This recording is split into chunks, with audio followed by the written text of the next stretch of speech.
Hello and welcome to Video Game Hangover. I'm Randy Dickinson and I'm in Harrisburg, Pennsylvania. Hey, I'm DJ Ross. I'm in Mountain View, California. On every episode of Video Game Hangover, we talk about the games that have been keeping us up at night. This week, we're wrapping up the 2026 Summer Backlog Attack with more Persona 5 Royal. It is the gift that keeps on giving. It's like, that's just going to be the show from now on. Yeah, yep. And DJ played BioShock-2 Minerva's Den, so I don't have to. Hey, it seemed like everybody was playing BioShock 2, so I was like, oh, I'm going to play a little BioShock 2. Jump on the bandwagon. Be one of the cool kids. Imagine BioShock 2 was the test for coolness. I don't know if that was ever the case. Although, maybe the Minerva's Den, that's sort of like the hipster route, not playing actual BioShock 2. Yeah.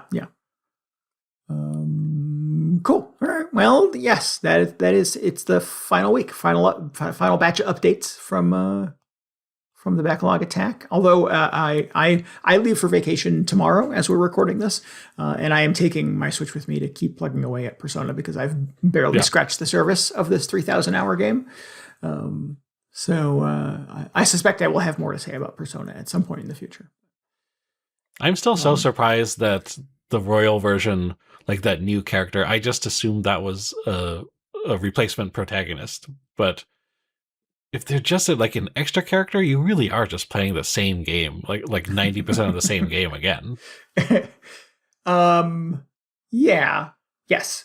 There's definitely stuff that I'm playing. I'm probably 6 or 7 hours in at this point. At the beginning of a game that is about 100 hours. So, that's nothing really. Right. You haven't even gotten to the first battle yet. Right. My team only has 2 people on it. I think at peak there's 8 or 9 characters you can recruit.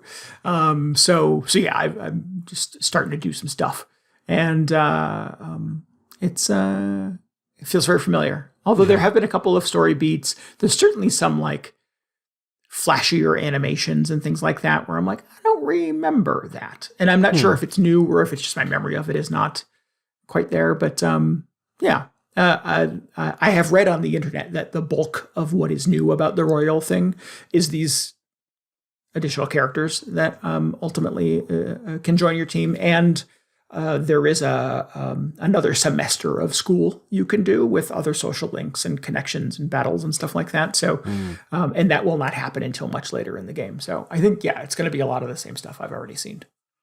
Did they add the new character from that Strikers spinoff? I don't even know what her name was. She was wearing this puffy hoodie. I think she had a yo-yo. I think so. Yes. Oh, okay. I do, because I remember when the Strikers thing came out, which is the Persona 5 fighting game. It's the soccer game. What that was? Was it?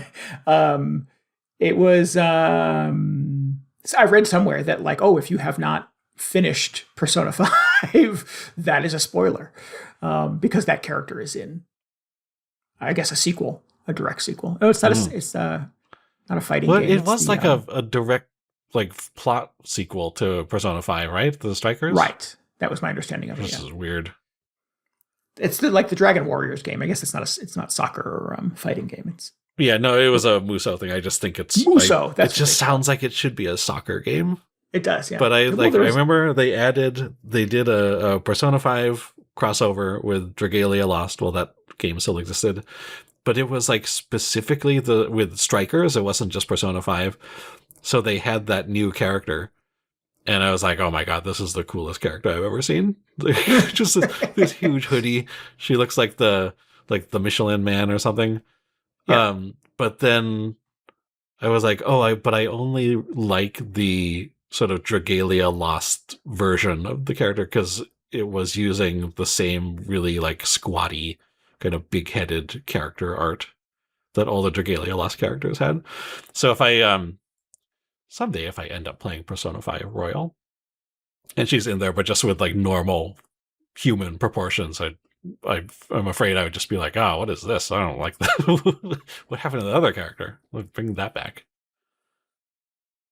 Yeah, I've never played that, but I have a similar sort of experience with the Persona Q games, which were the 3DS kind of like side games that they made for I don't know, kind of around the time of Persona 4 and Persona 5, is that they were, because it was the 3DS, they were these cute little squatty, chibi looking kind of pixel characters. And That's I was like, I love this artwork. It's so great. I would like those are a whole game that look like that, but I would like that to be kind of a mainstream route of Persona games going forward, rather than the goofy dancing games. Let's make a cool pixel art. Oh, like the dungeon crawler. Yeah. I guess that's pretty close to the Persona formula anyways. So yeah, I mean, they need to make a new Persona game already. They need to just get Persona 6 out there, because they've just run out of genres to do spin-offs with the current set. It's true. Yes. Yeah. Well, I mean, they Atlas has recently, I think as recently as the summer, teased Persona 6, but oh yeah, but that's like probably years away at this point. Yeah, it's the trailer was less than a minute long and showed you nothing. So, well, here's to another 10 years of Persona 5, and maybe someday we'll get open the floodgates on those Persona 6 spin-offs. Yes, yeah. As long as Persona 6 doesn't come out in the next 92 hours of Persona 5 gameplay for me, then we're okay. Yeah. So it can take its time. I wonder how likely that is. Yeah, it's just like stealth drops the day before GTA 6. Oh man, that would be can you imagine the uproar on the internet?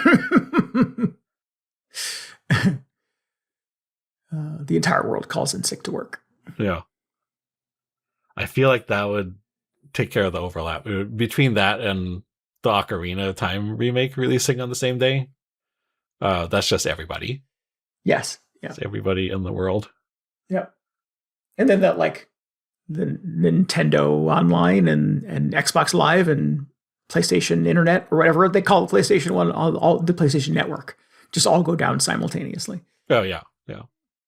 Like they do on Christmas every year. Stealth drop the next Hollow Knight. Yep. And break the internet.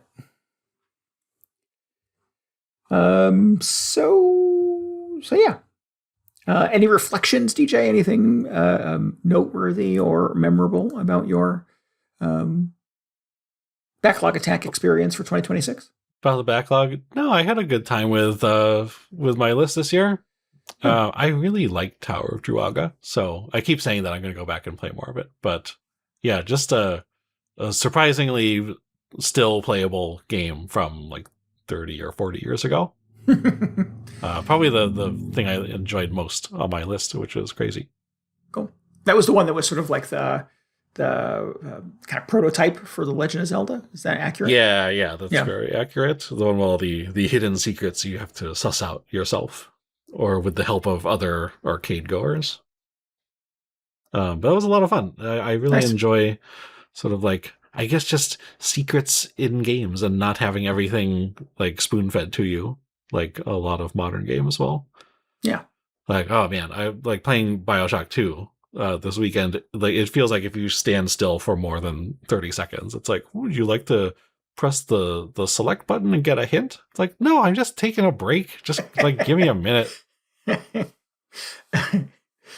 I'm just browsing at this vending machine. Leave me alone. Yeah, I'm just enjoying all the immaculately crafted scenery you guys put in this game. You don't need to rush me through everything. Yeah. How about yourself? Any notable items on the list this year? Yeah, I mean, Portal Revolution was a pleasant surprise. That was great. It made me realize how hungry I am for more Portal things.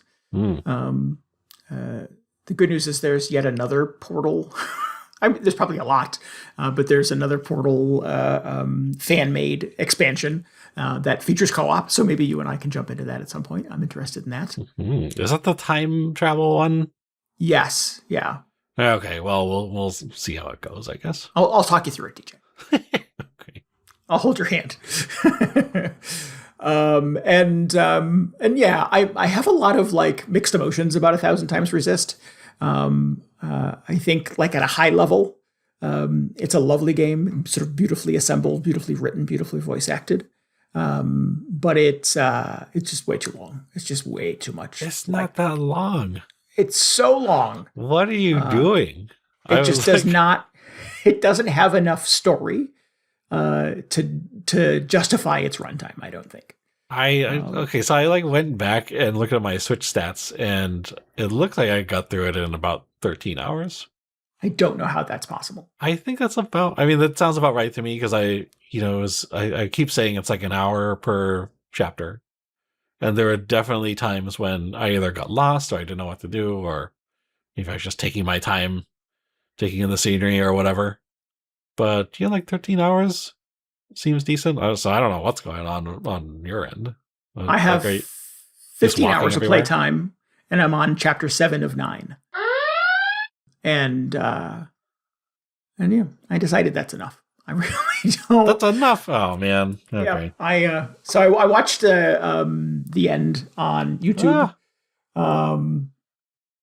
And it was fine. It was nice. It was fine. It was good. Yeah. I think they did it. I mean, I get the themes. They really kind of hit you over the head with the themes by about the midway point. I guess the resolution of it is not necessarily surprising in light of kind of what the crux of the story has been up to that. I'm being purposely vague. But yeah, I guess I would agree with you because I've been saying all along, I hope they stick the landing. And I feel like, yeah, it earned its ending. In a way that was pretty satisfying. There are multiple endings. Like there's a bunch of bad endings and a couple of good ones.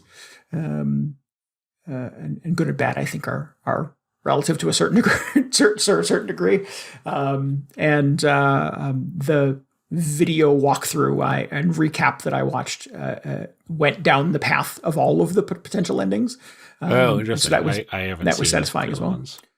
I can share a link in the show notes. I don't think I have the window open anymore on my computer. I forget the name of the streamer who assembled. Sorry to them for not giving them a plug, but I'll put a link in the show notes if anybody wants to watch the recap that I watched. The recap itself is an hour long. I only watched the last 15, 20 minutes. It is a pretty deep dive, and they really get into some of the character analysis and themes and motivations and stuff like that. So it's a really well done recap. And I don't have the patience to play 2 or 3 more hours of this game. I'm sorry. How was it just watching it, or like how edited was the recap? Were they like cutting in and out, or was it just direct gameplay at any point? Not continuous gameplay, but like relevant clips over a very sort of clearly the narrator, the editor of this had written a recap and sort of exploration of this, and then selected video, presumably from his or her gameplay, to go over it. Okay. And it never cut away to like a guy sitting at a desk, like talking about a game or something like that. So it was just strict narrative over played over video of the game. Interesting. Yeah. I just wondering how the experience was, because I keep saying like, oh, I wonder if it would work as just a TV show, like a non-interactive version. And I was planning on doing that, just finding some YouTube video. But now that they've released the Switch 2 version, I'm like, maybe I should just play it again. So I think that's more likely to happen at this point. It is. It's a walking, at its most sort of reductive, it's a walking simulator. So it is not terribly interactive. It's a lot of walking around and looking for things that you can kind of interact with. Looking for characters that have little reticles over their head so you can go into a dialogue tree with them.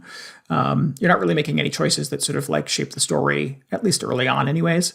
So I think it would work as an anime or as a sci-fi miniseries on Apple TV or something like that. So on Apple TV, oh, come on. Yeah. Well, Apple TV is where all of the good sci-fi is right now. So. All right. Well, I don't have time to get into this right now. The recap I watched was on a channel called Indie Explorer, Explorer with an X. And it's called A Complete Story Breakdown of 1,000 Times Resist. And I said that it was an hour long. It was actually an hour and 23 minutes long. This is a pretty deep dive. Well, it's a complete summary. Yes. That's pretty good. Yeah. It's pretty good. I don't know what you call it, but managing to compress that down into just an hour and a half. Yeah.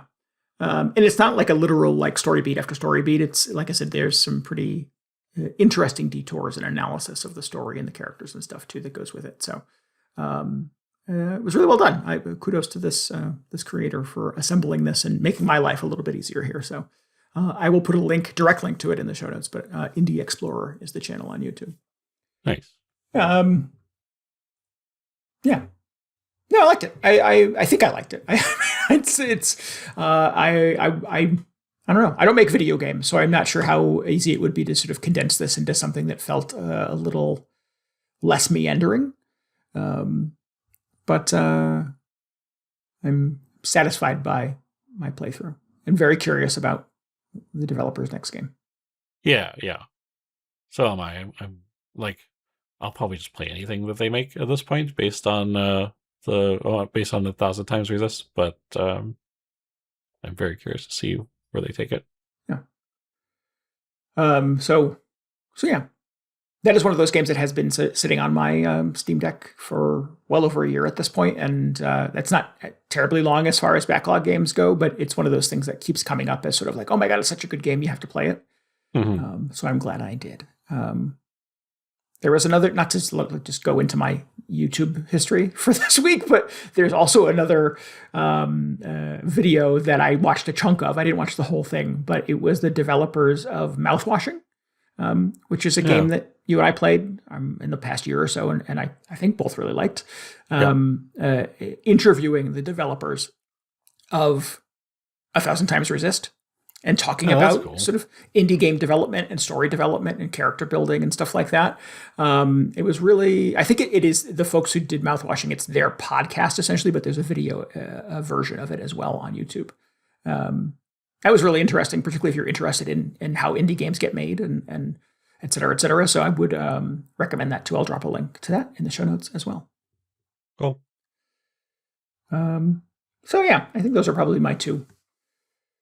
Portal and 1,000 Times Resist are my two exciting things from this backlog attack, definitely. Nice. Switching gears a little bit to an upcoming game that's going to be really hard to avoid this fall is GTA 6, briefly. is doing an extended look, I guess, on Netflix. You know more about this than I do, DJ. Would you like to talk about this? Oh, sure, yeah. So I don't know if everybody knows about this. So they're doing up until this point they've not showed any. Well, they showed a little bit of footage from the game, from Grand Theft Auto 6, but not like direct gameplay footage. And people have been wondering like, what's going on? Where's the game? And then it turns out they're throwing this thing. They're doing this world premiere on Thursday, August 27th. So just to fully lean into their marketing efforts. I thought it might be fun to do a little Discord watch party the evening this comes out, because they're actually like premiering it in the morning or in the afternoon, depending on where you are, on Netflix. But probably just catch the non-premium version or whatever after work, because that's when it's going to be on in my time zone. But I'll be checking it out on the Discord at 6 p.m. Pacific. 9 Eastern this Thursday, August 27th, same day this episode comes out. If you want to join the chat and just be blown away by how amazing the latest Grand Theft Auto game looks, I don't know. Have you been seeing the leaked footage that's been coming out over the last week or so? I have consumed nothing GTA 6 related. So I assume I am a blank slate. I do recall seeing a trailer at some point in the past 17 years of development, but I really have not entertained anything else about this game, so it would all be new to me. So, surprise me. I haven't been following it too closely, just because I'm not super enthused about it, and the more I hear about the conditions of Rockstar, I'm just like, is it like problematic to even be following this game or talking about it. So I don't know, but it's just like this behemoth at this point. And this extended look is kind of novel. So I thought, well, I'll give it a shot. Yeah. Cool. Anyway, so that's this Thursday. Next Monday, we're back to our bi-weekly schedule. So I will be streaming something Monday, August 31st. I haven't decided what that is yet. Maybe I will just watch the Grand Theft Auto 6 extended look again. No, that won't be it. I will pick a game and play that on Monday evening. But if you're interested in seeing that, that will be 10 p.m. Eastern, twitch.tv/VGHangover. Just be hanging out, playing something that is not Grand Theft Auto. Nice. It's like Grand Theft Auto Chinatown Wars. That was peak GTA. That was peak? I mean, that's pretty good. Was that peak, though? It might be the last GTA game I actually played through to credits. So it might be my peak as far as GTA goes. I don't know. I mean, I don't know what that would be for me. Like, Vice City, I was pretty excited about that. Yeah, I mean, I loved Vice City back in the day, but yeah, I don't think I ever finished. And of course, San Andreas, everybody loves. Yeah, I don't know. Yeah. So peak Grand Theft Auto was really Just Cause 2 for me. That was probably it. I should play Just Cause 3. There we go. There you go. Do you intend to play GTA 6 upon release, or are you just sort of like a looky-loo at this point? I will play it at some point. Probably not on release day. Probably not in the release window. But I just feel like it's inevitable.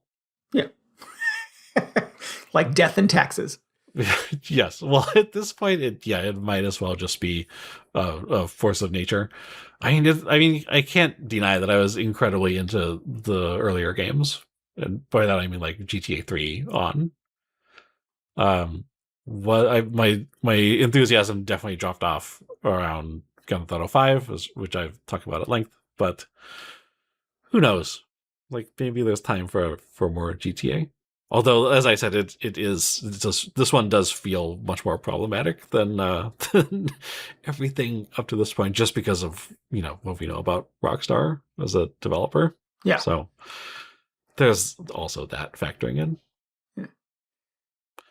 But like I said, there are so many other open world style games I could be playing. Like I probably would love Just Cause 3 or 4. What are some other? Are there any, like, drawing a blank on other big urban open world games at this point? I tried playing that anime one, and that was okay. I'm waiting for Ananta to come out, because that looks like it could be good. But, that was the one of those that I saw the footage of, where I was sort of like, oh, I could be into this, I think. Yeah, it looks awesome. Yeah. But who knows when it'll come out? Yeah. Probably after GTA 6 at this point, which is crazy. I like to recommend, and I know you've played it, but I like to recommend Sleeping Dogs. Oh, yeah, but I mean, in the last few years, has there been anything besides that Mind's Eye game, which I don't know about that. Yeah. I don't know if I'm interested in Cyberpunk. Yeah, people really like. I've talked about my friend Grant and his love for Cyberpunk 2077 on the show before, and he's always sort of evangelized for that game whenever the conversation between him and I turns into video games. He's got hundreds of hours in the world of Cyberpunk, and I've got 0. But yeah, he was interested in picking up a Switch too, so he could play Cyberpunk on it. Yeah, and people seem to like that version of Cyberpunk. It seems to run surprisingly well on the Switch too. Yeah, so I've got that on my wish list. Is someday that hits a bargain basement price, I may grab that. But I feel like maybe I just don't need an open world endless game anymore, because I played most of my hours in GTA were in college, when I had all the free time in the world aside from going to classes or whatever. But I feel like I don't really have the strong urge to just hang out in a video game, unless I guess that's just Final Fantasy at this point. Yeah, but I was gonna call you out. I'm glad you called yourself out on that. But I'm just sometimes I get the itch to drive a car around. maybe run over some pedestrians, which sounds antisocial. Man, No- some of the leaks of the GTA 6 leaks coming out, it's a little disturbing. Some of the gameplay, just because it looks so realistic. Like it's so different watching a guy like walk into a crowd and start just like taking pot shots at people when it looks photorealistic compared to something like GTA 3 when you would like drive a car through an intersection and people would like fly hundreds of feet up in the air and like their heads would like just explode like they're in a cartoon. Like that's such a different experience. Yeah. I was watching the leaks and I was like, I don't know, it feels like it could be on the news. Yeah. Well, that was the point at which Mortal Kombat transitioned to that's being another like too real and too close to reality and no longer kind of pixely and cartoony. And it was like, It's funny because those early ones, I was like, man, I really didn't get the sense that that was what they were going for. Like, we want the most like anatomically correct depictions of murder and disfigurement that we can show on screen. Yeah. Like back then, it was it was just GTA 3. It was just heads popping off and exploding. Yeah. But yeah, those got super gross.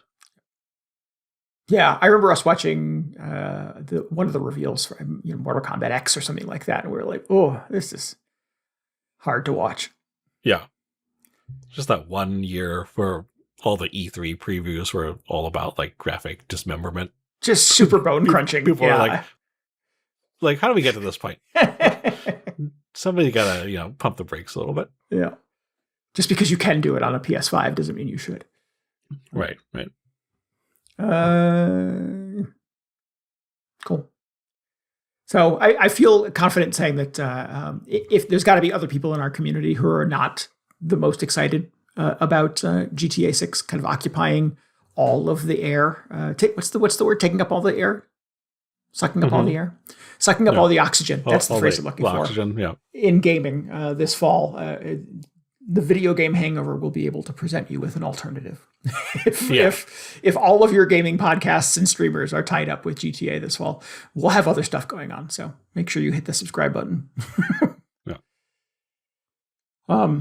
It might just be more Persona, but it was always Persona. An open world Persona game, unless you don't really drive a car in Japan.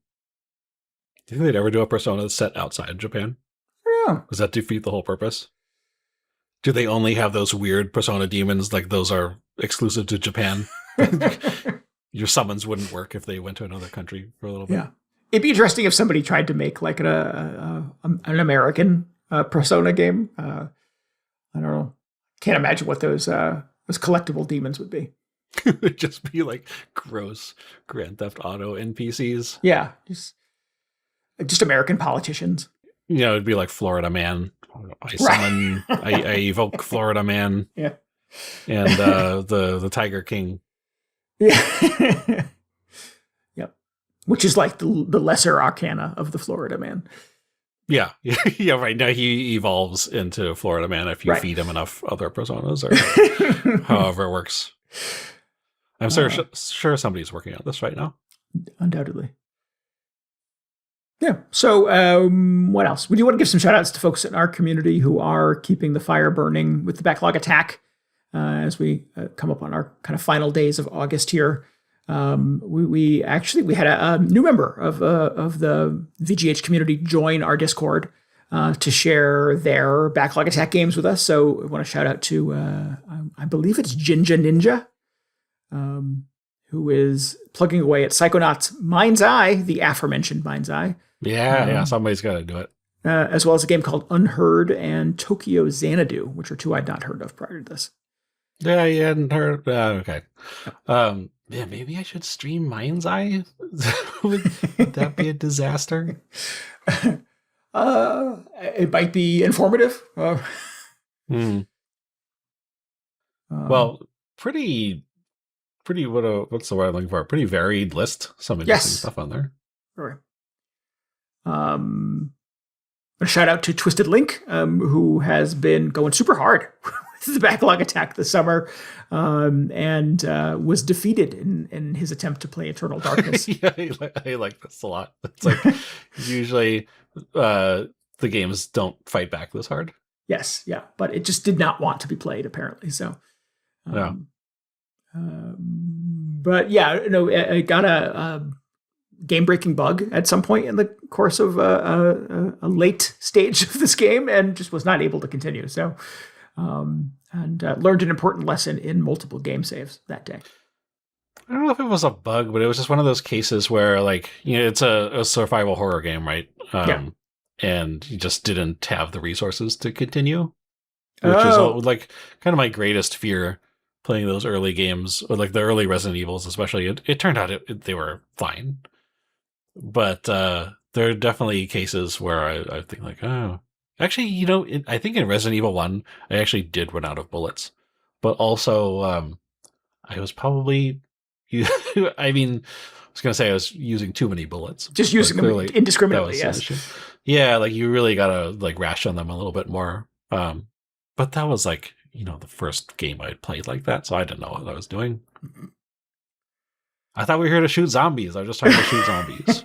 You have to be selective, and you have to shoot them really well. Yeah.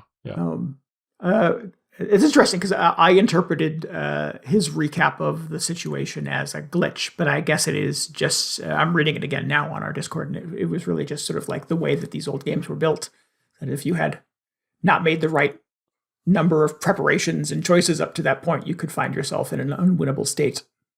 Yeah, well, that's the survival part. Yeah, which to me sounds like a glitch, but is not, I guess, the textbook definition of one. If that had come out today, I'm sure you could just go onto the PlayStation store and give them like $5 for some extra health packs or something. Right, exactly. Yeah, problem solved. Yeah, and what else? And last but not least, we did an update just today from Superleaf, also going very hard on the Backlog Attack this summer. They are traveling right now and did a quick per DJ's challenge from last week of doing a Post-it note sketch of a character or whatever from one of your games. Did so some good. Lovely cuphead art for the community. So if you want to check out their artwork, make sure you go to our Discord. Oh, really good. What else? So yeah, this is the final week. We're putting a bow on it. Get your submissions in. Up to this point, we've issued 3 side missions. Side mission number 1 was a screenshot. Just share screenshot from your game. You know what a screenshot is. Side mission number 2, and this is the one we seem to have sort of the least uptake on, and it probably requires the most creativity, is to share a dream sequel for one of your backlog games. It doesn't have to be like a shooting script or a 300-page Google Doc. Just a paragraph about what you'd like to see in a sequel for a game that you're currently backlogging your way through. I don't know if that's the proper use of the word backlogging, but that's fine. Yep. Side mission number 3 was the Post-it note sketch. And we have a brand new one for you for our final days here. Share some information about your oldest unplayed game in your backlog. Ooh. And it could be oldest in terms of age. It could be oldest in terms of how long since you bought it. It might be both of those things. Collected. Right, exactly. But yeah, tell us about your oldest unplayed game. Maybe what is it and why does it remain unplayed after all these years? Do you have a sense of what that might be in your collection, DJ?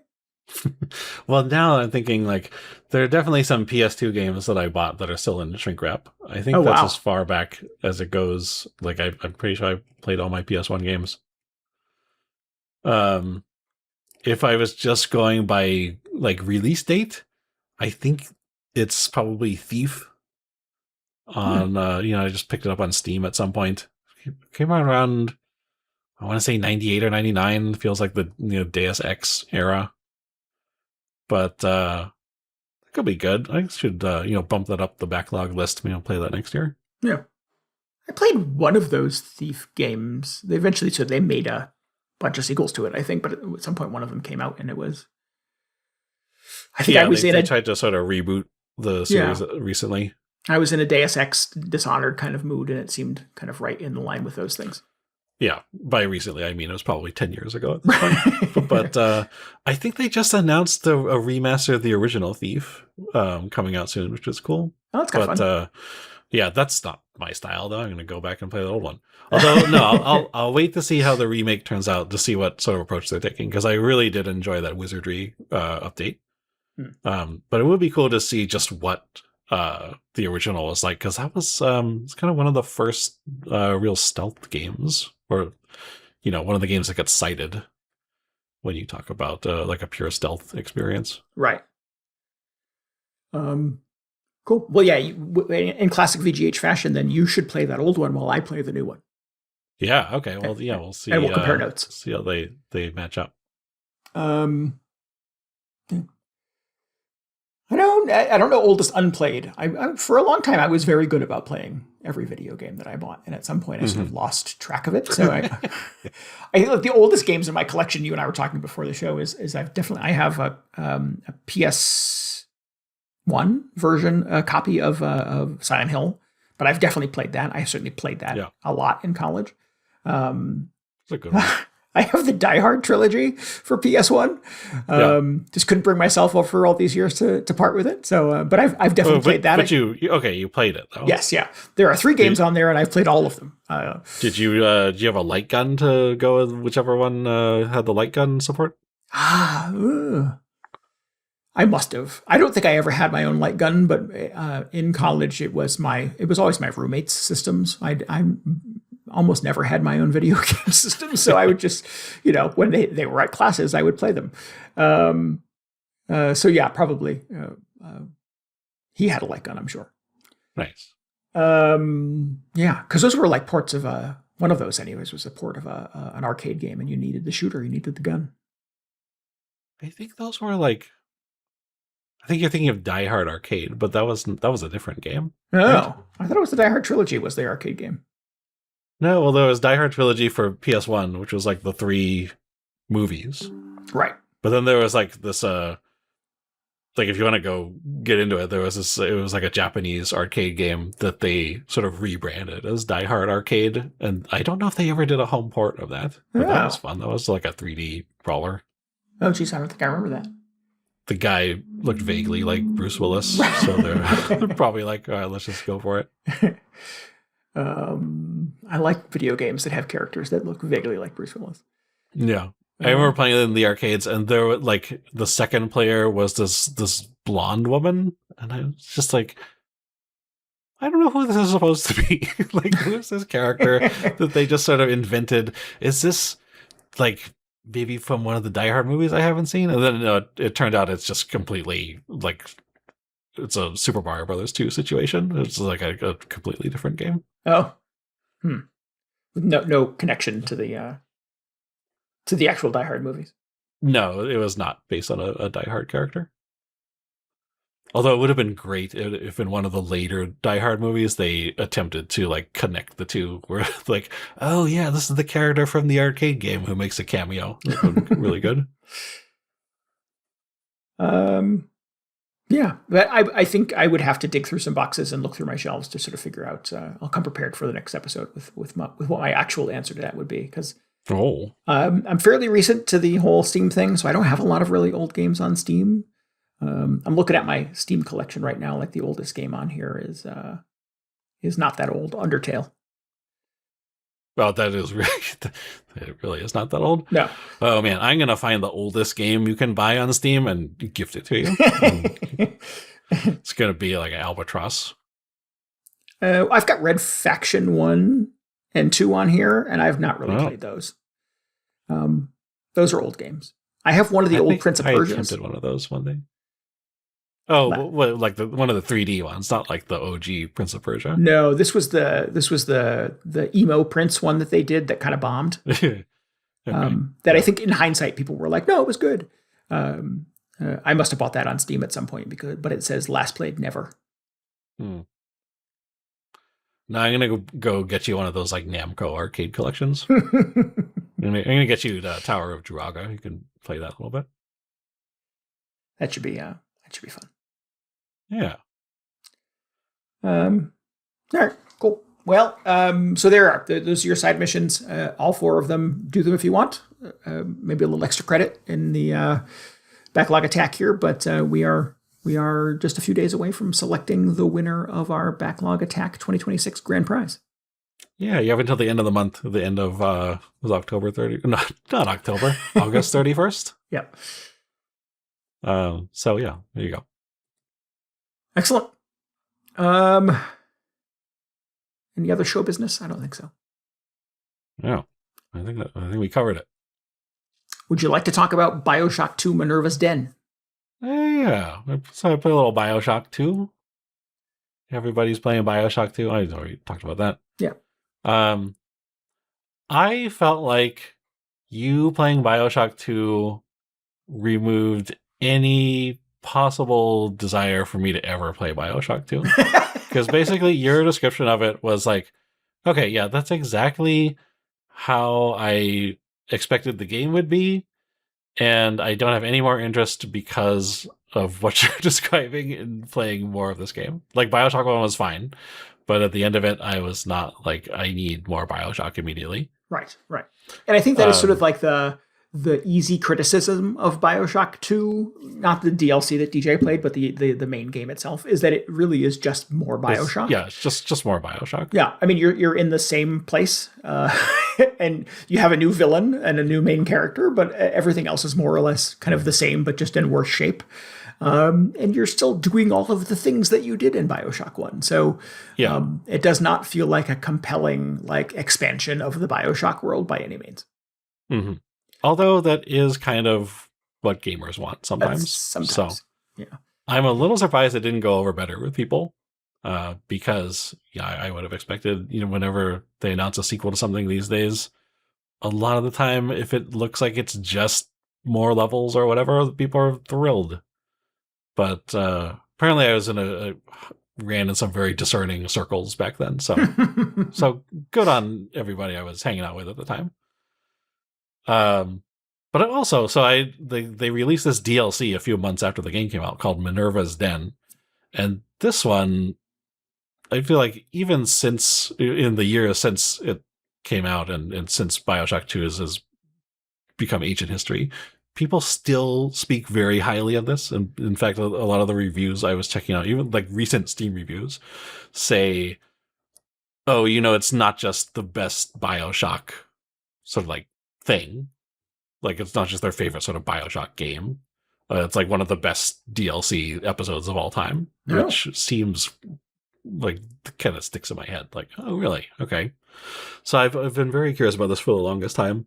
I also knew that it was written, possibly directed by Steve Gaynor, who went on to found Fulbright and make Gone Home and whatever that space station game was, Tacoma, I think. Oh, wow. Holy cow, I didn't know that. Which I both really enjoyed. Yeah. Steve Gaynor has been in a little trouble since then. Hopefully he's doing better. But that also made me curious about this. So I played it. I played the whole thing this weekend. It's not super long, as you might expect from a DLC thing from the time. And I have to say, I was a little underwhelmed. Oh. But I think because it may just be because it does still just feel like you're doing BioShock stuff. I was sort of under the impression that this would be so different, just because of the way people talk about it, that I don't know. I was expecting like dramatic changes to either the gameplay or the structure, but in reality, it still feels like you're doing more BioShock stuff. I do like that it is really condensed down to just being a few hours long. So maybe the pacing works better here than it would in as opposed to playing like all of BioShock 2. Like how long did BioShock 2 end up being? Is it like 9 or 10 hours? I don't recall. I think I probably spent 9 or 10 hours with it and I was not done. So, yeah, but like, so fairly. But as we've learned, I play games slowly. So, well, I mean, it's longer than like 2 or 3 hours. Oh, definitely. Yes. Yeah. So I think like this was a very nice sort of like not quite bite-sized BioShock experience, but like I said, I just got through it in the weekend or over the weekend, so that was good. It didn't overstay its welcome. And it's been a while since I played any form of BioShock, so it did still have some novelty just coming back to the sort of like gun plus plasmid gameplay, sort of like immersive sim light where you're like looking through cabinets and hacking computers and then that sort of stuff. Yeah. Felt very familiar. Hmm. I don't remember how much. Like I remember BioShock 1 had, you know, all the little radio conversations happening constantly, and you're finding the audio logs. So I felt like it had a pretty strong story component, and I think the same is true here.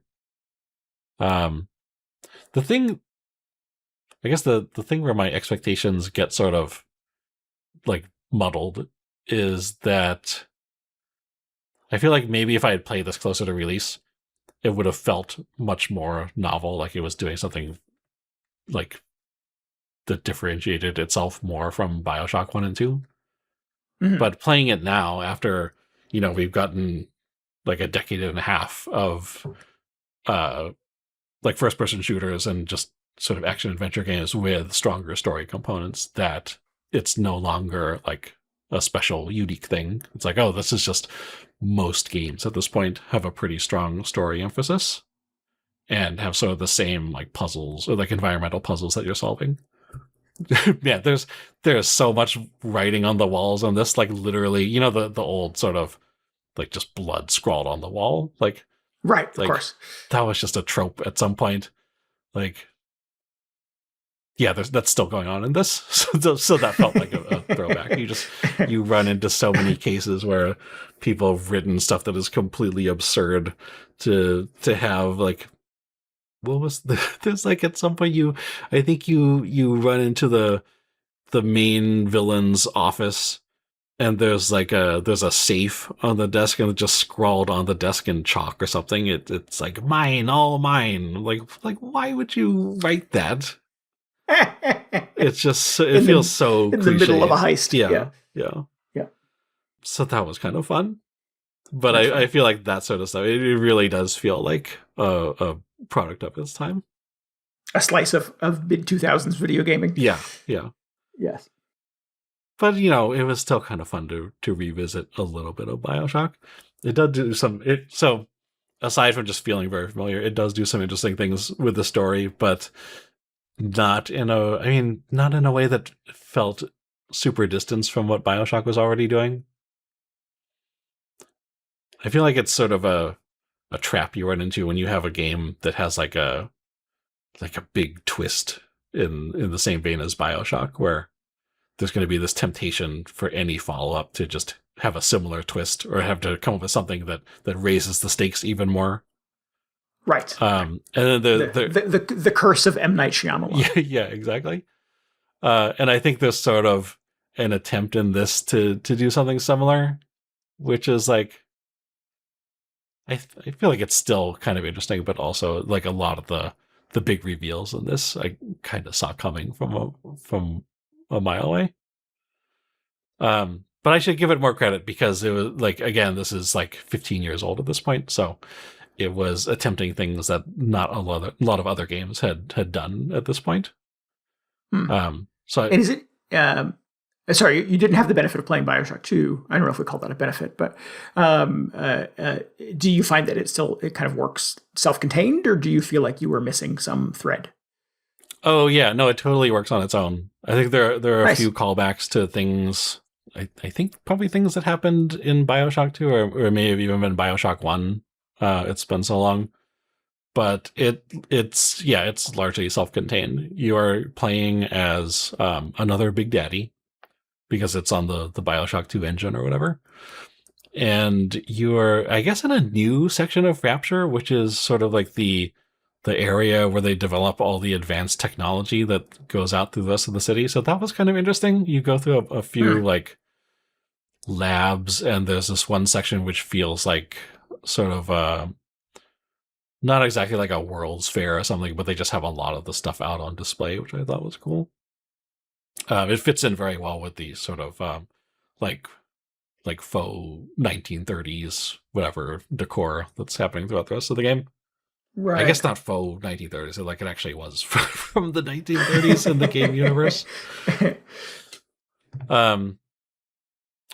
But yeah, it was. You can mostly play it without any knowledge of what happened in BioShock 2 or maybe even BioShock 1. Although it does help to just have some of the background. Like there are callbacks to characters who I remembered from BioShock 1.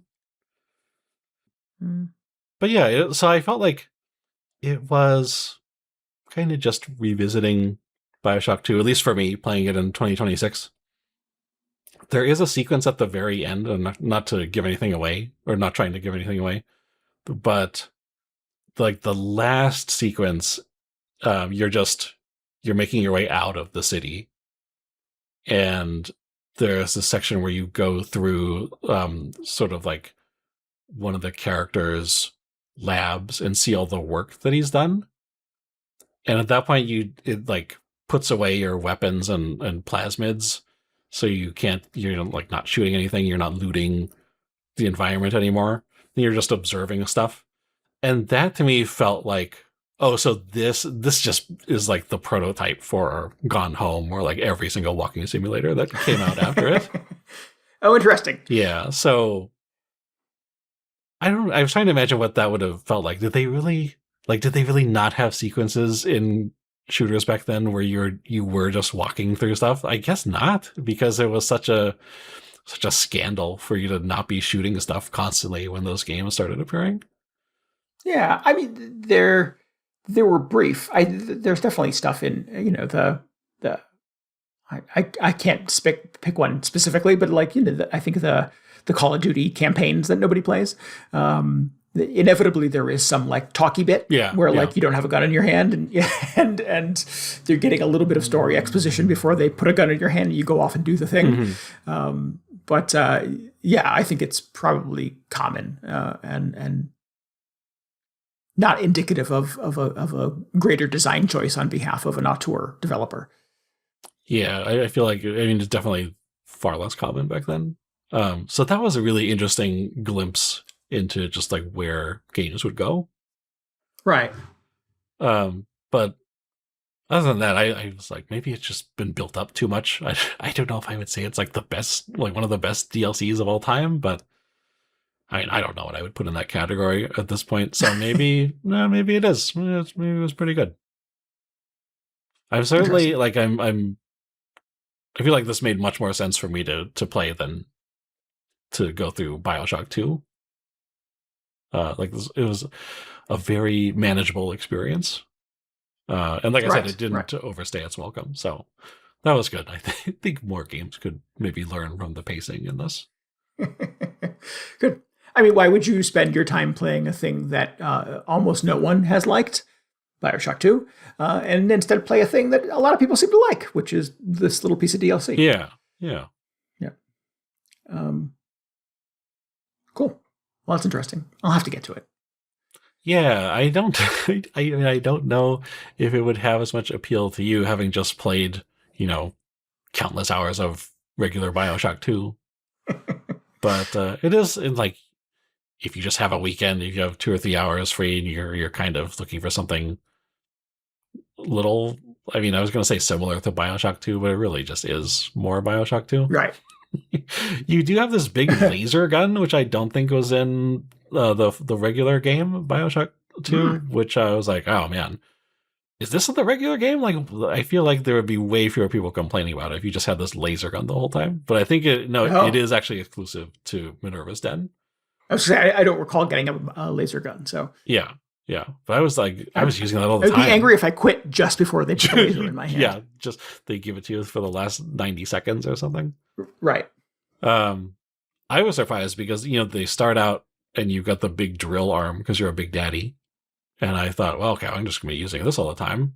But then as soon as you get the laser gun, I thought, wow. It's like the distracted boyfriend meme. It's like, I'm going to use this laser gun, but I don't care about that drill anymore. Right, drill arm? Yeah. Well, I mean, classic video game bullshit is that you get the cool drill arm, but they neuter it because it requires fuel, and you run out of fuel super fast, and you've got to upgrade how much fuel it takes, and blah blah blah. So, again, here's something really really cool that should be super fun and might break the game a little bit, but who cares? And they create some little thing, some little snafu in the game that takes all the fun out of it. Even when I did try and go out of my way to use it because I felt after a certain point, like I really haven't been using the drill arm, which seems like the centerpiece of the main game at least. But I just found it kind of underwhelming. Yeah. Like, is it really better to get up close and drill somebody than to shoot them across the room with a laser beam? No, absolutely not. Yeah, I once I had it upgraded, I used it more, obviously, because you could rely on it a little more. And I kept thinking every time I deployed it, like drilling one of the splicers should feel like the chainsaw gun in Gears of War, and it never did. Oh yeah. And like Gears of War, like the camera would zoom up and the whole thing would shake and it would just be blood splattering everywhere. And like, there was some of that in BioShock 2, but it just never quite felt the same. Well, they did that with that weird hook thing you had in BioShock Infinite, but it was just like horrifying at that point because you're just like sticking into people's faces and you're like, oh my God, don't do that. Yeah. That's really antisocial. Yeah. So I think like in defense of BioShock as a brand, I feel like there are other stories you could tell of like failed utopias. Like some visionary has an idea and it completely falls apart, as these things are wont to do. And there's got to be a couple of interesting stories in that with a couple of surprises. So somebody could, smarter than me, make more BioShock games that tell cool stories. If you apply like the Assassin's Creed logic to it, you just have to change the setting every time to make it seem new and fresh and interesting. And there is otherwise a bit of a prototype, a boilerplate for the structure of these things that could be satisfying. I would play more BioShock games if you kept changing the environment. Do a future sci-fi one. Somebody builds a future sci-fi floating, a space car Westworld kind of world. But of course it goes horribly wrong and you have to escape. That's called System Shock. Oh, all right. Well, maybe you're right. I don't know how well those hold up. Like I played System Shock 2 actually before BioShock came out, so I could see what it was all about. Okay. And it was a little rough at times.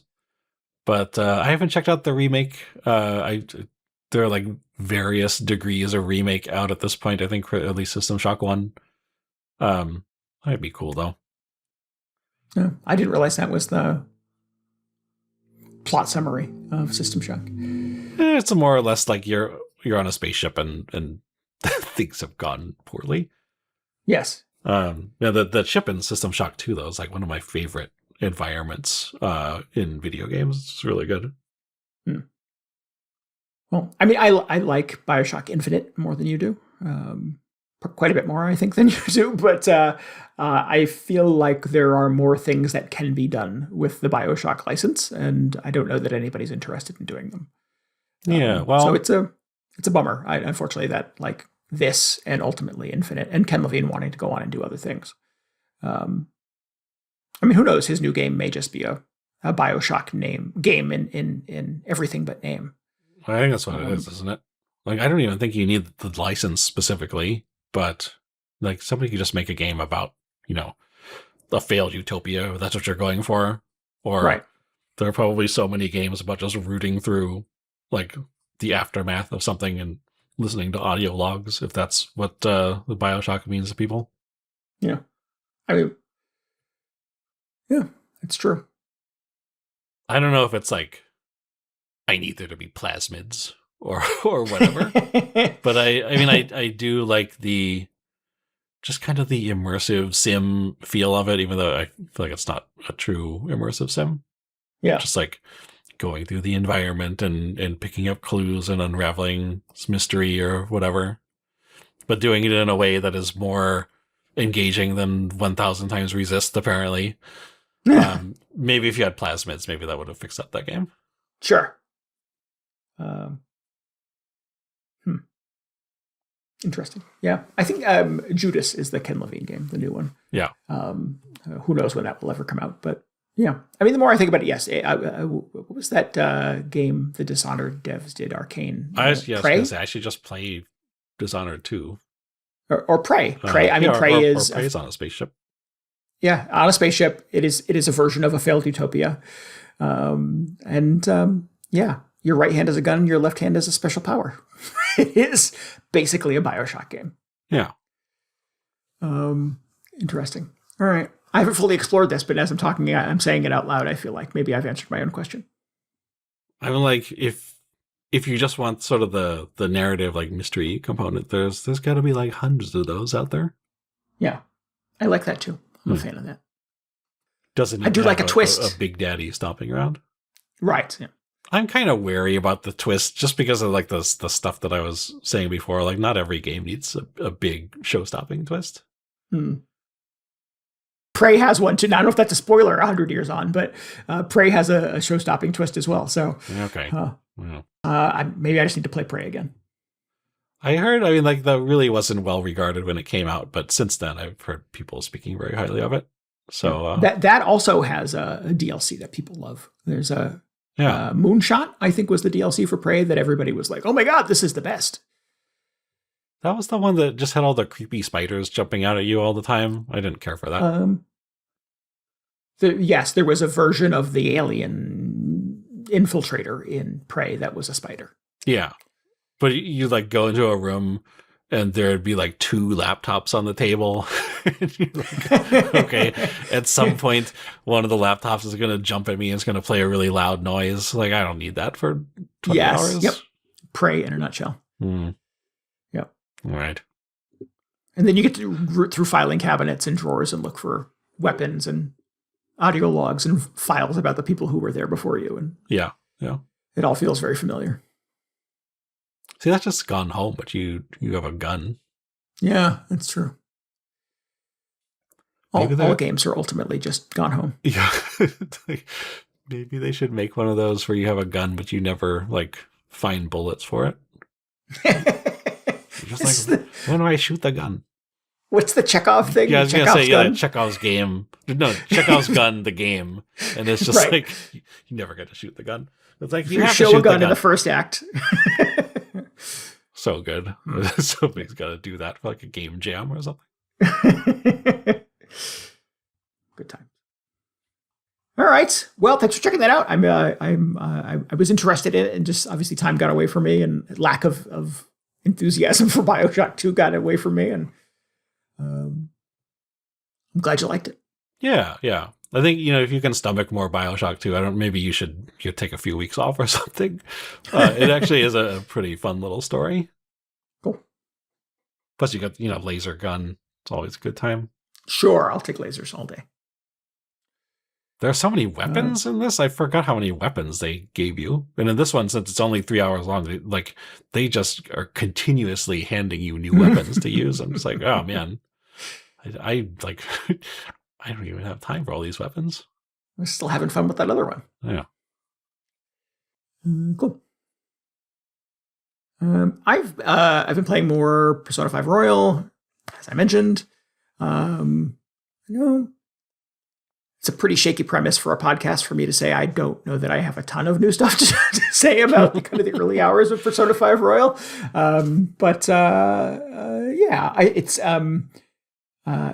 It remains fun. I want to get everything right. When I played Persona 5 initially, many years ago, I just kind of winged it. I didn't have a guide. I bought it when it first came out, so there may not have been kind of easy guides available. And I was just kind of riffing through the day and kind of picking my social links as I went and hanging out with the characters who seemed the most compelling and interesting to me. And I have read that in the Royal version, to get access to the additional semester of school and all of the stuff that comes with that, you have to make a series of pretty specific choices along the way. And I don't want to play another 70 hours of this game and somehow discover that I've screwed up and I can't do that thing. Yeah, it's crazy that they would lock you out of the new content that way. Yeah. There are apparently two or three characters in the game that you have to sort of maximize your social link with. And for those who've not played Persona games, it ultimately means you have to like, when presented with the option of who to socialize with after school, you have to acknowledge, obviously, you can't do everything the game puts in front of you, and that the choices you make are going to have some consequences. You just have to divert time into building relationships with these specific characters. That obviously turns into advantages for you in the demon hunting and fighting version of the game, but also apparently in this royal version of Persona 5 unlocks the additional semester. So I just want to make sure I do that specifically. So I went to the Persona subreddit, and somebody had shared a Google Doc that was a day-by-day calendar of all the choices you should make in a very specific order. That's too much. I admire the time investment. Somebody put a lot of work into this thing. Yeah. And it was like the definitive Persona 5 Royal, like day-to-day calendar. Just 100% save file walkthrough. Yeah. So I downloaded this and turned it into a PDF, and I put it on my e-reader, and I just keep my little e-reader next to me as I'm playing Persona 5, and every day I roll the calendar over to a new day in the game. I check my PDF, and I see today I have to make sure that I hang out with this character, and I have to make sure that I don't know, check this thing and go visit this person, and that sets me on the path to righteousness, apparently, for Persona 5. Oh man, so that is good. That's really good. I don't know if I've ever gone that, like, how to describe it, just like followed a walkthrough that closely. I kind of did. I mean, I looked up a lot of stuff for Persona 3 because I was getting paranoid about the same sort of stuff about missing social links and stuff, but there were definitely guides that had the daily breakdowns, and I was like, no, that's too much. Like, I don't want to just be like staring at a walkthrough the whole time. Yeah, it's not a walkthrough in the I guess the sense that, like, the way that I used to play Silent Hill 100 years ago, or what was the ones I used to play the Zelda games with a guide. I used to buy the Prima guide or whatever and play Well, I mean, like, it's a little different. Sit in front of my TV with the book open and following it screenshot by screenshot. Because there's nothing in this about like which arcana to befriend, which whatever, how to take down certain bosses and tips for fighting and stuff like. There's nothing like that in this. It is literally like, these are the choices you'll be presented on a daily basis. Yeah, just a planner for you. Right, and these are the decisions you should make. So it is not spoiler free by any means, but it's not like an automatic like free win of the game by any means. Interesting. Assembled with love by some random person on the internet. So big thanks to that random person. I felt like even with my maxed out personas in Persona 3, which I was able to do because I had completed some of the social links, none of them were so powerful to the point that I thought, I wouldn't have been able to finish the game without any of these. I think I was probably more interested in just seeing the story of the social link through to the end, right? More than I need that maximum the max level persona to be strong in battle. So I don't know. I was gonna try and make a point of not sticking too close to a walkthrough whenever I get around to another Persona game. Yeah. I mean, it is ultimately just sort of like grinding in an RPG. I mean, really like just kind of hitting it hard and hitting it repeatedly to make sure that you're leveled up appropriately to do the thing you want to do at the end of the game. Yeah. It is just sort of Persona's version of that. I last week I mentioned that there was a scene early in the game where I could see a secondary character sort of walk past me in the background. Mm-hmm. And because I played the game previously, I recognized that character, and you don't have any interaction with them at that point. You, in fact, don't get access to them even in the game until later on. But I've been scanning the background in every busy scene now, looking for characters that I recognize. There's been at least two others. So the game is, and I don't know if this existed in the original version of Persona 5 or if this is new to Royal, but it is interesting that in these busy scenes, because there's a lot of, you hanging out at the mall, or you hanging out, or going, you have to take 2 different subways and you have to transfer stations to get to school. And the game does make you like walk it sometimes. And in the course of that, there's hundreds of NPCs around. And to seed it occasionally with a couple of characters that become relevant to your experience and your story later on is interesting. That's cool. It's a design choice. Yeah. So I've seen at least 2 others that I know I'm going to meet later, kind of walking past me in the subway station. And there was another one that was, I forget where it was, but I was sort of like, oh, I think that's that person. So that's kind of fun. You go up to them and be like, we don't know each other yet, but remember that we met this one time or something. Right, exactly. Yeah. But yeah. So it's been fun. It's there is and it's it's been almost 10 years since this game came out, and I'm a little more sort of socially aware and sensitive to it, but I see sort of the problematic stuff with how Persona games sort of approach women and gay characters. It's starting to pop up early in Persona 5, and I'm like, yeah, that doesn't feel great. I do hope that more progressive heads sort of address these things in Persona 6, and that it's maybe a little more kind of future thinking. It does feel quite antiquated in its sort of depiction, although I don't. I'm not sure. It is very much sort of a Japanese cultural thing, and I don't know where Japan is at culturally in terms of gender relations and LGBTQ visibility in society. But at least for my sort of American sensibility, it does feel a little off the mark. I think, like, not to generalize, say it's probably not quite as progressive as. I mean, it also depends where you live in the U.S. Sure. But just like I know sort of where we stand, it's probably it's not quite as progressive. But I also think that a lot of the problems come specifically from it's like either the writer or director, producer has been the same one on the series for a long time. He just has some like really messed up views of like relationships with women that are like, it'd be great if this guy does not work on the game anymore. So I think like maybe a little bit is cultural, but I think there are definitely people you can directly point to. Oh, interesting. Okay. I don't know enough about the people who make Persona games. It might not even be people. It might just be this one guy. This one, yeah. Yeah. But to their credit, I heard that they cleaned up some of that stuff in the Persona 3 remake. So there are others at the studio thinking about the stuff, at least at Atlas USA or wherever. Right. I don't know if the guy has had a change of heart, but there's some progress being made. Interesting. Cool. So yeah, I think that's about it as far as kind of my input on Persona at this point. Is I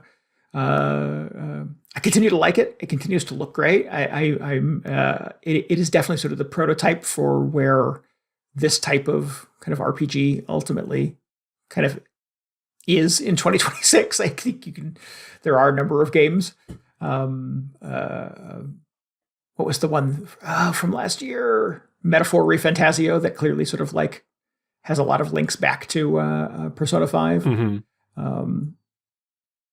Expedition 33 is the other one that I sort of mentioned. Yeah, I know. It's just it's interesting to sort of see where like all of this stuff was born. And to your point, even in kind of hindsight, the remakes of Persona 3 and now Persona 4 seem to be sort of pulling kind of art style and UX from Persona 5. Yeah. Man, I'm waiting for all those studios to start putting out their new JRPGs in response to Expedition 33. I want to see what that's going to look like. Yeah. It's interesting to play Dragon Quest 7 in the same year, the remake of Dragon Quest 7 in the same year as Persona 5, because these two clearly sort of like are in the same kind of genre of gaming, JRPG, but could not be any less like each other. Yeah. Dragon Quest feels just stuffy in so many ways. It just feels like the script for, I don't want to call it old fashioned, but it is definitively a Dragon Quest game in its structure and its characterization and its world building. Yeah. They just have very different sensibilities. Right. But, in their defense, I think I would flip out if they tried to make a Persona take on a Dragon Quest game. That would be so weird. Yeah. And like out of character. I agree. We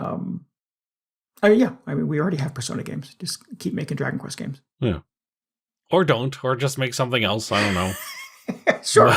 But those, like, two of those guys are dead anyway, so give Yuji Horii a break. I don't know. Well, they're back to the drawing board on Dragon Quest 12? 12, yeah. 13? Yeah. 45? I don't know. Yeah, Dragon Quest 45. Mm-hmm. Just skip a few numbers. Nobody will notice. Yep. That happens all the time. Would people skip numbers? Yeah. Or are you talking about just dropping the number? Drop the number, or who did it? Like, didn't one of the cell phone companies like skip 9 and go directly to 10? Oh, sure, yeah, okay. Well, I wasn't talking about cell phones, but I was like, I can't remember the last time a game series like skipped numbers as they were, pumping out sequels. But maybe try it. Maybe it'd be good. All right.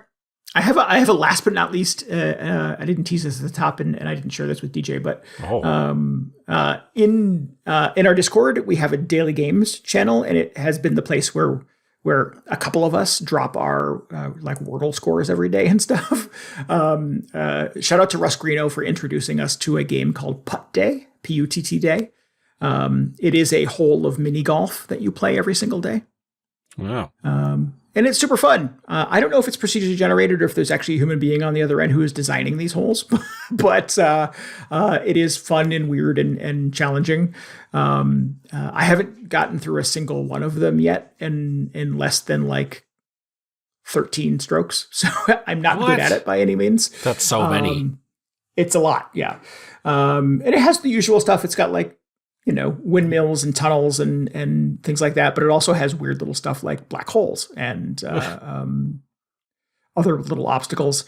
There are some fun little tricks in it where you can like bank the golf ball off of a wall if you hit it hard enough, and it will jump to another part of the track. So it's kind of fun to explore and poke around with it, and you're locked into just playing that one hole per day. So check it out. It's putt.day is the website. Maybe if like me, you get up in the morning and you're excited to play all your stupid little daily games, this would be a fun one to add to your list. This is not, you haven't played Kinda Hard Golf? Kinda Hard Golf? No, I never heard of it. No, okay. It sounds similar. It's kind of like another daily mini golfing game. Oh, interesting. Okay. Yeah, it does, like Wordle, it does give you the thing at the end where you can like copy your like your little color-coded emoji progress through the day and paste it into your Discord feed or text it to your friends and challenge them. You can actually create a dedicated link that will create a scoreboard in the game that just shows you and your friends if you want. You don't have to log into it or anything like that. In fact, there's no way to create a login for it. It just sort of remembers your device. Yeah. And anybody who accesses the game through that link gets added to your scoreboard, which is fun. It has a party mode where all of you can play mini golf simultaneously if you connect and share a link. So there's a bunch of other stuff. There's a level editor in it if you want to make your own mini golf holes and share them with friends. This goes beyond just the daily hole. Way beyond just the daily, yeah. So it's just other cool stuff you can do in there. But if you just want to like pop into it for 5 minutes and play a hole of mini golf, you could do that as well every day. So yeah, this is fun. It's called Putt.day. Cool.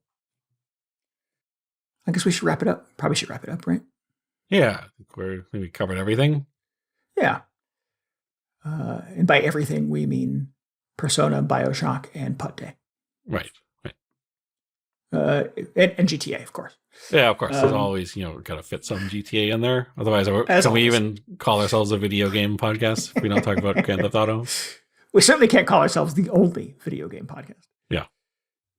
If you need any more video game hangover in your brain, you should follow us on Blue Sky. We're VGHangover.com there. And you can always get show notes and links and tell us what you thought about this episode at VGHangover.com. We would love for you to join us on Discord. You can get a link to that at VGHangover.com. Just a few days left to get your summer backlog attack updates in, so please do that. And we would encourage you to subscribe, rate, and review us on your podcasting app of choice. And maybe help us out by telling your friends about the show. Yeah, we appreciate that a lot. Helps us grow the listener base. And something Grand Theft Auto. I don't know. I got nothing. I'm just, this whole time we've been talking, I've been thinking, okay, maybe it's time to play Just Cause 4. Oh. Well, I'll figure out what to do about that. There's a time in every man's life where he must play. He has to play Just Cause 4. Just Cause 4. This is that time for you, DJ. All right. Well, I guess I know what I'm doing next week. Speaking of Just Cause 4, I'd like to give thanks again to Ray 8-Bit for our intro and outro music this week. If you'd like to hear more of his work, you can go to ray8bit.bandcamp.com. Get that whole discography, including the Just Cause 4 original soundtrack. That's not true, but you should get the rest of his stuff because it's really good. Oh, I didn't know he did it. That's impressive. Yeah, like very, flies under the radar quite a bit. Just the stealth Just Cause 4 composer. It's a good gig. Yeah, you wouldn't. Everybody thought it was super weird when that game just had like a retro chiptune soundtrack. But now you know why. Yeah, I don't know what I'm talking about. All right, we'll be back in 2 weeks. With a whole new episode in your ears. Until then, this is Randy Dickinson. This is DJ Ross. Thanks for listening to Video Game Hangover. Goodbye. Good night. See ya.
Commander, you've rained on my glorious parade. For this, I'm sending everything I've got at you. But I won't let you have the satisfaction of catching me. I'm escaping to the one place that hasn't been corrupted by capitalism. Space!